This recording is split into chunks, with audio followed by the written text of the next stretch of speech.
Obrigado. Queria agradecer, então, aos organizadores o convite. Tem uma tarefa aqui bastante difícil, que é resumir eu vou tentar falar em menos de 30 minutos.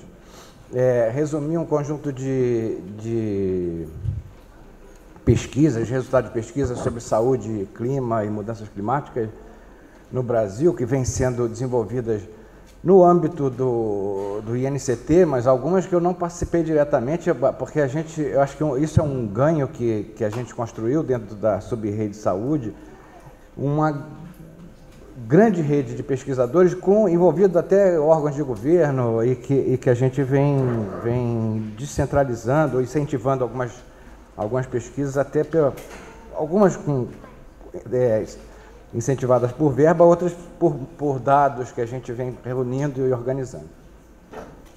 Então, as perguntas principais de pesquisa que a gente tem sido condutoras na nossa pesquisa na área da saúde são: que problemas de saúde podem surgir ou ser agravados com as mudanças climáticas, que outros fatores sociais e ambientais podem estar relacionados, podem intermediar essa relação clima e saúde, como essas doenças podem progredir nos próximos anos devido às projeções de mudanças climáticas. Então, só como provocação, acho que não estou trazendo um retrato definitivo, mas um esboço de alguns problemas de saúde que a gente reconhecidamente há séculos que se sabe que tem relação com alguma variável climática. A esquistossomose no Brasil ela tem se concentrado no Nordeste, na faixa da Zona da Mata, e se estendendo, depois que sai do Nordeste, se estende um pouco por Minas, Espírito Santo, até entra pelo Centro-Oeste e tal. A leptospirose, ao contrário, no Sul, mas também na área litorânea, principalmente na zona produtora de arroz e cultura irrigável, sujeita a inundações periódicas, etc., e um pouco lá no Acre. E a dengue tem uma barreira clara, que é o frio, que corta o meio do Paraná, uma barreira climática, sem dúvida, mas algumas barreiras lá na Amazônia, no interior de Minas, que também indicam que existe um condicionante importante climático para essa doença. Todas essas doenças e diversas outras são condicionadas por fatores climáticos, mas cada uma por um conjunto de fatores climáticos diferente de outros. A gente não pode jogar dentro do mesmo saco todo o conjunto de problemas de saúde e, portanto, todas as variáveis que seriam explicativas desses fenômenos. A leptospirose é causada pela chuva, mas a chuva é uma chuva que é diferente, ou um cenário climático diferente do Nordeste, da zona litorânea do Nordeste brasileiro, né? E não existe dengue onde tem temperatura muito baixa, etc. Mas são variáveis climáticas diferentes e vulnerabilidades sociais completamente diferentes. Então, o que a gente diz é que a gente precisa entender esses processos globais, mas produzir modelos regionais específicos para cada problema de saúde e fortalecer decisões locais. Essa acho que é o norte do nosso que tem norteado as nossas pesquisas nesse ano. Por isso, exatamente por causa das especificidades, da necessidade de aportar aos gestores e pesquisadores um conjunto de dados e evidências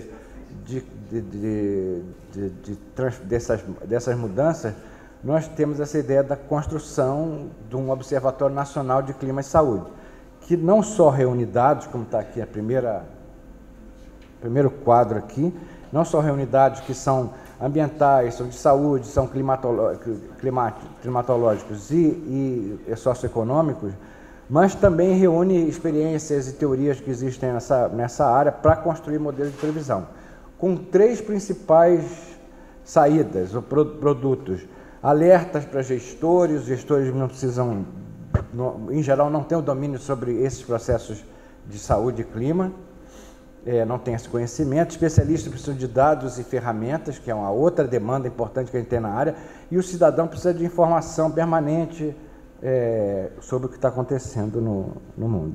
Todas essas decisões, no âmbito do Observatório Clima e Saúde, apesar de ser uma rede de pesquisa, ela é ancorada com a participação da sociedade civil, de gestores,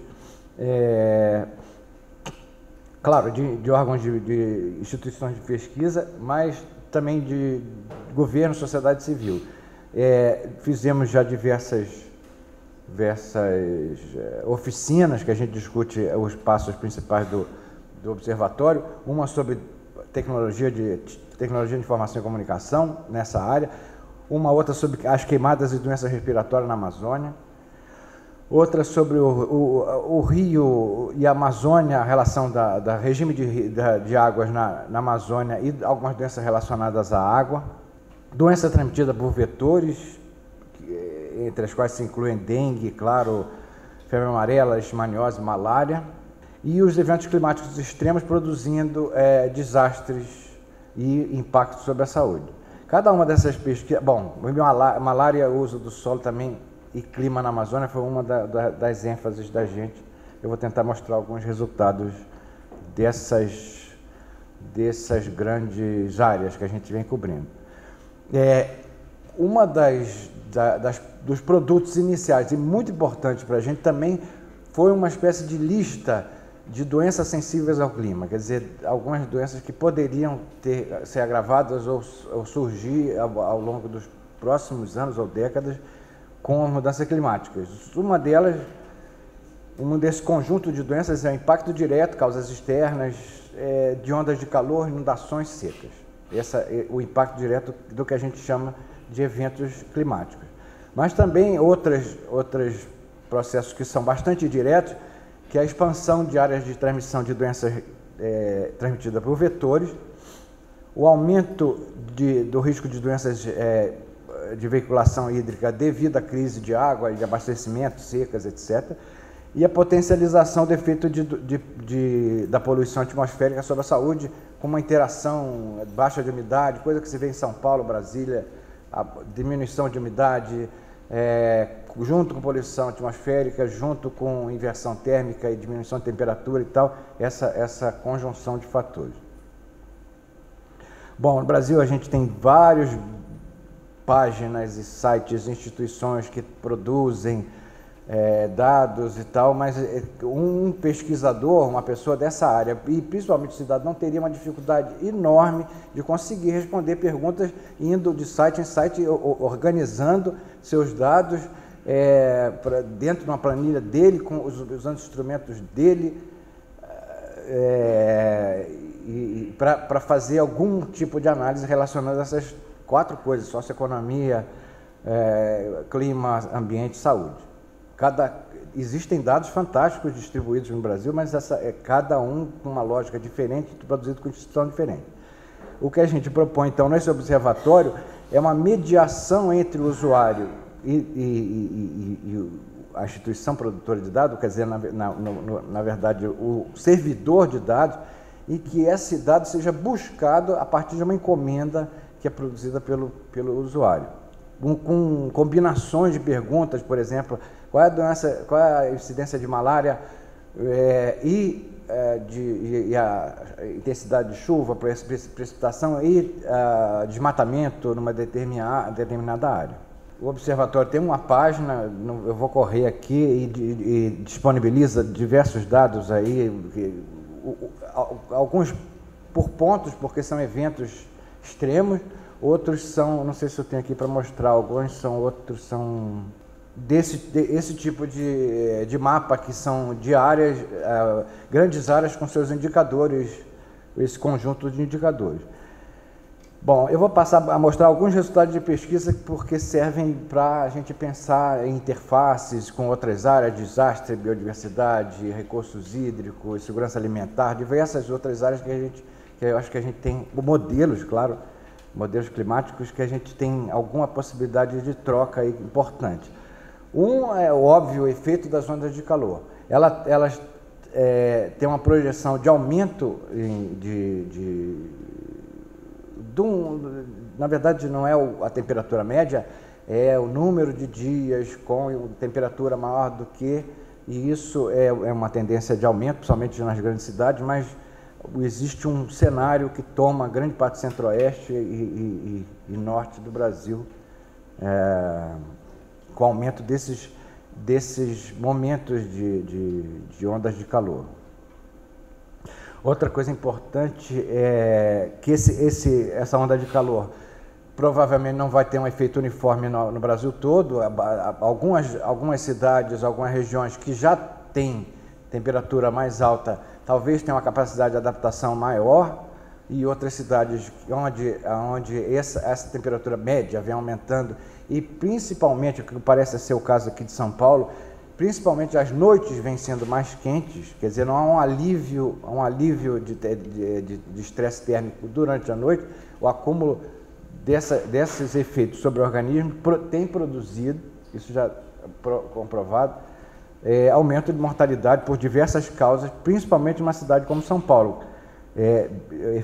Parece, segundo os autores, que é resultado dessa diminuição da diferença mínima máxima durante os dias. E São Paulo também tem uma característica muito interessante ou trágica, que é uma amplitude térmica gigantesca. Ao mesmo tempo tem que ser uma cidade preparada para o frio. Vocês veem, por exemplo, Santiago do Chile tem uma amplitude muito menor e portanto, também os efeitos sobre a saúde das ondas de calor são menores, mas São Paulo tem um rabicho lá a partir de 25 graus, muito preponderante, e esses dias com temperaturas com mais de 25 graus vem aumentando. Sobre dengue, a gente tem trabalhado numa série histórica bastante grande. O Brasil tem dengue desde 1980 e pouco, 86, e a dengue vem se espalhando no Brasil ao longo dos últimos anos. Hoje a área de transmissão, que a gente chama de transmissão permanente de dengue, está aí mostrada em laranja, e dentro dessa área, e algumas vezes fora dessa área, tem acontecido surtos de dengue. Esses surtos de dengue têm se concentrado nessa faixa daqui onde está São Paulo, interior de São Paulo, noroeste do Paraná, e na região ali da Zona da Mata, outra vez do Nordeste brasileiro. Essas áreas são importantes áreas em plena transformação climática. Então a gente acha que a nossa hipótese é que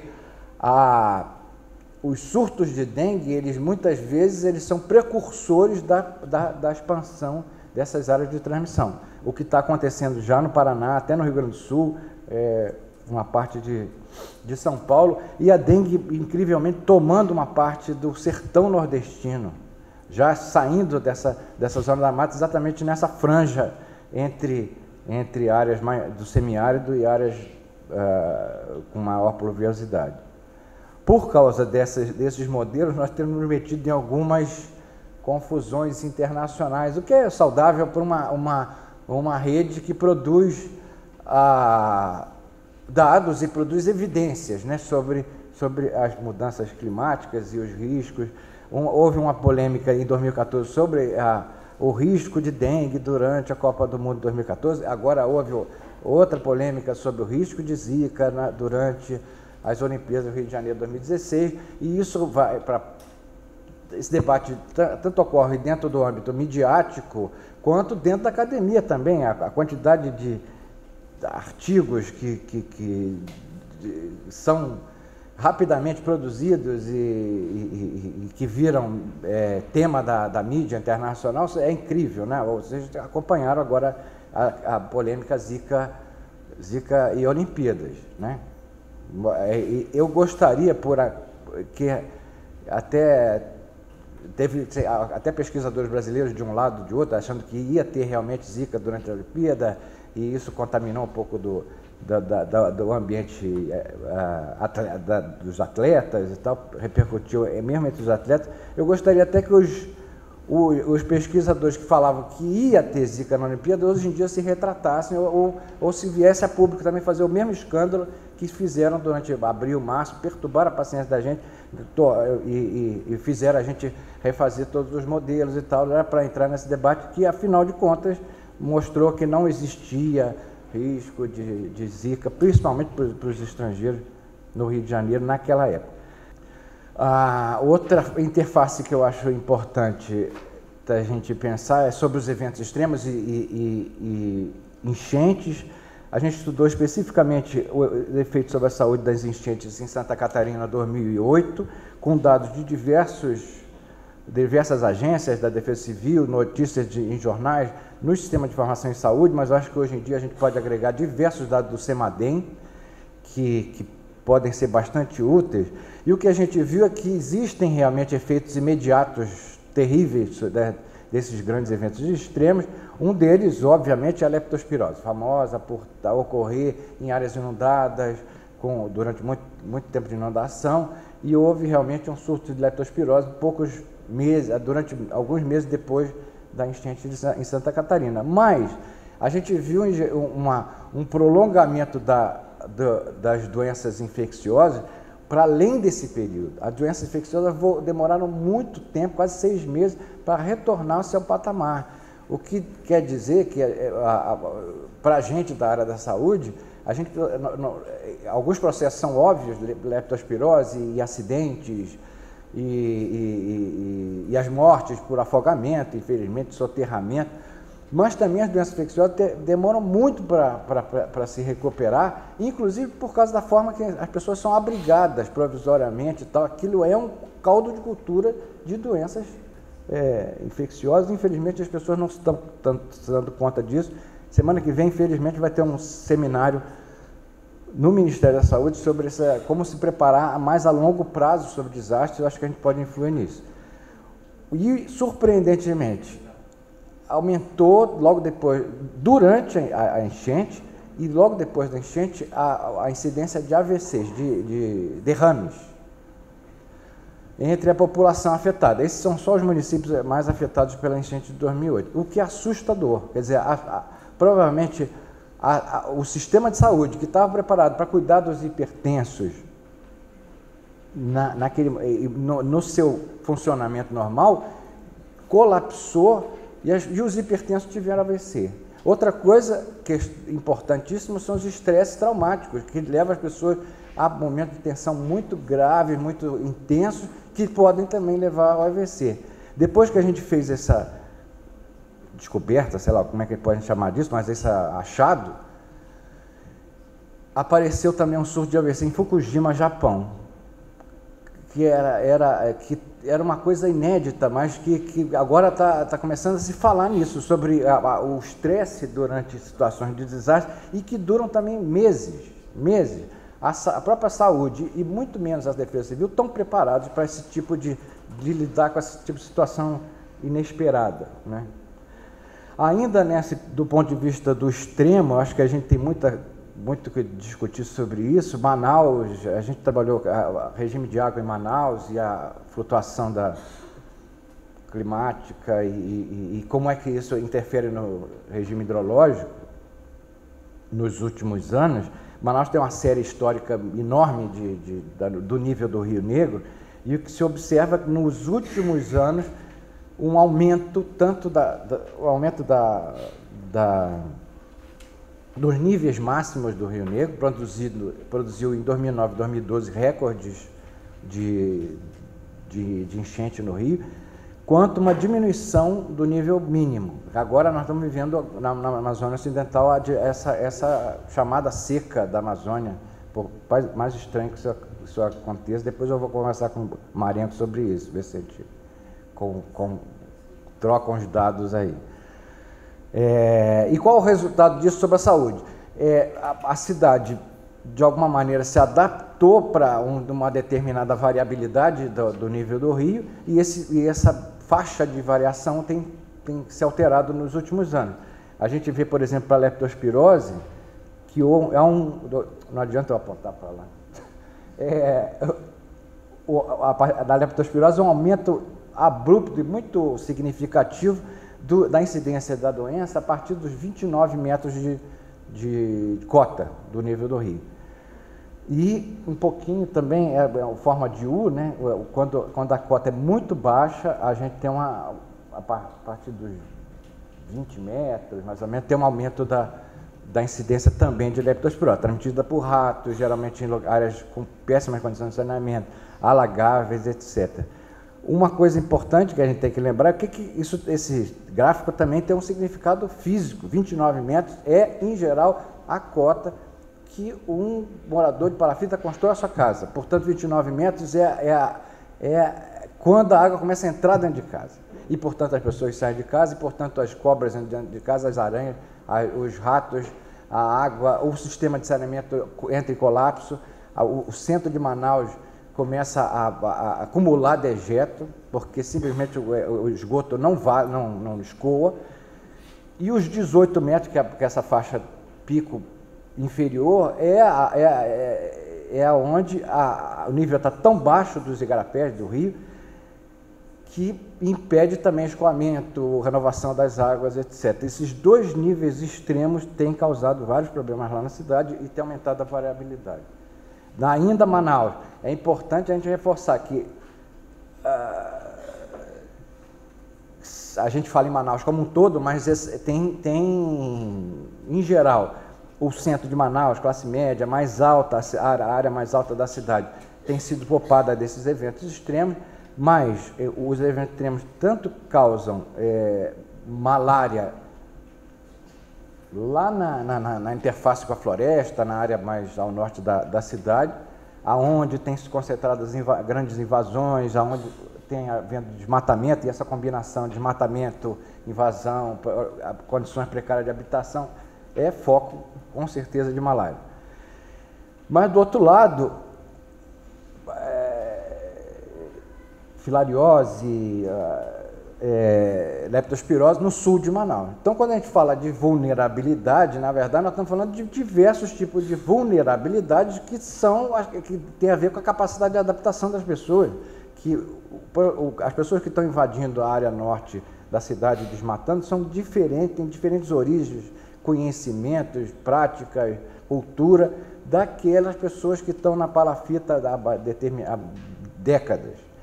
Em Manaus convivem os índios urbanizados, migrantes da própria Amazônia, migrantes de outras regiões, ribeirinhos, etc. Então, cada um desses tem uma capacidade diferente de adaptação e vai ter impactos diferentes sobre a saúde.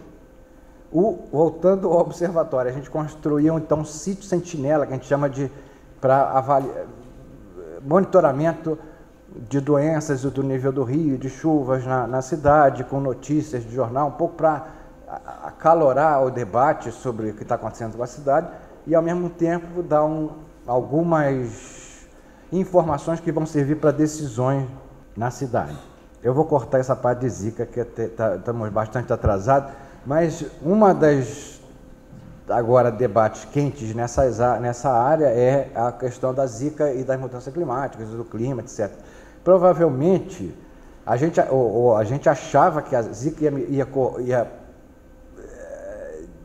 assumir a mesma trajetória de dengue no Brasil, né? Que foi mais ou menos da região litorânea em direção ao centro. Hoje em dia domina o centro-oeste quase todo e uma grande parte da Amazônia. Mas a Zika tem se mostrado um pouquinho diferente, exige um pouquinho mais de esforço para a gente pensar quais são os cenários futuros de transmissão. A gente tem observado algumas alterações óbvias, mas muito tristes, sobre aumento da microcefalia no Brasil, mas também a síndrome de Guillain-Barré, que é um marcador importante para Zika, para a infecção de Zika, que aconteceu antes do surto de microcefalia, no meio de 2015, e ainda um pico ainda em 2013. A gente acha que está ligado a alguns eventos, no Nordeste principalmente, está ligado a alguns eventos de seca graves que aconteceram na região. Vou jogar esse problema no colo do Marino, a ver se ele me ajuda. E a encefalite também, que é uma descoberta bastante recente. A Zika também pode causar encefalite, e essas curvas se parecem muito com curvas de uma relação precipitação-temperatura, né? A gente está tentando modelar isso para tentar entender a Zika. Esse é o retrato de onde está acontecendo Guillain-Barré no Brasil, onde aconteceu, aliás, em 2015, e também, de uma maneira muito estranha, a gente mostra que as complicações da infecção por Zika não estão acontecendo lá dentro do semiárido, lá dentro do sertão, e sim nas interfaces, em algumas áreas de tensão, não sei, climática, e do Agreste, principalmente, numa área ainda com alguma chuva, mas que talvez tenha mais sofrido com as últimas secas, 12, 13, 14, né, as secas do Nordeste. Bom, acabando, é importante dizer que a gente tem participado do debate político e da formulação de políticas, essa nossa rede, né, não é só eu e Estrada da Rede, a rede que foi criada participou intensamente de debate sobre o Plano Nacional de Adaptação ao Mudança do Clima, da Terceira Comunicação Nacional sobre o quadro das Nações Unidas sobre mudança climática e de alguns processos de capacitação nessa área de clima, modelagem, clima e saúde, etc. Só como provocação e talvez para dizer que as coisas não são tão fáceis nessa relação clima e saúde, eu acho que serve como conclusão e pouco como também uma maneira de repensar essa relação clima e saúde, que não é direta, ela não é imediata, quer dizer, não é um dia de temperatura com grau acima tal que vai gerar no dia seguinte uma coisa, isso tem um período de transformação, de processamento dessas, até pela própria capacidade de resistência do corpo humano lidar com alguns estresses, mas se isso perdurar, se interagir com outros fatores de risco sociais e humanos e biológicos, isso pode potencializar os efeitos sobre a saúde. Então, as relações nunca são diretas, nunca são imediatas, os processos também nunca são locais, a gente tem que pensar nos processos globais, mas também nas possibilidades de adaptação local, como foi mostrado aí em Manaus, e essas relações nunca são apolíticas. Todo debate sobre clima e saúde, eu acho que em quase todas as áreas, é permeado por grupos de pressão, lobbies, cientistas e a mídia. Eu acho que deixei um pouco desses exemplos aqui. Obrigado aí pela paciência.